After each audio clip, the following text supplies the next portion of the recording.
Magandang araw sa inyong lahat at welcome sa aking channel.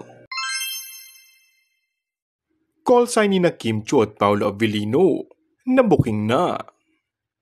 Ito nga ang kinumpirma ng mga Kimpo fans matapos na tawagin ni Paolo si Kim Chiu na love sa naganap na asap natin to sa California. Walang taka sa mga tagahanga ng dalawa, ang bawat kilos pati ang pinag-uusapan ni na Kim at Paolo. Trending ngayon ang isang video clip kung saan tinawag di umano ni Paolo si Kim Chiu na love sa harap mismo ng media. Dahil sa clip, marami na ang reading na ginagawa ng ilang fans at kinumpirma na may call sign na nga ang dalawa.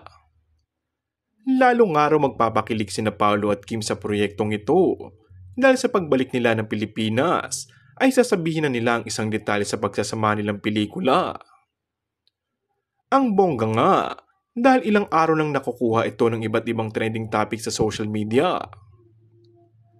Ibinahagi nga ni Kim na nasasabik na siyang bumalik muli sa big screen at ngayon ay kasama na si Paolo Avellino. Kahit naman si Paolo ay excited na rin na sa itatakbo ng kwento ng pelikula na gagawin nila. Kitang-kita ang kilig at kakaibang ngiti nila sa isa't isa. Pero mas lalo pang kinilig ang mga viewers dahil nakikita nila ang kilos at reaksyon ng dalawa. Happy naman ang fans na dumalo ng asap natin to sa California dahil busog na busog sila sa mga kilig on and off cam mga ito. Kung bago ka lang sa akin channel ay mag-subscribe at pindutin na rin ang notification bell. Maraming salamat!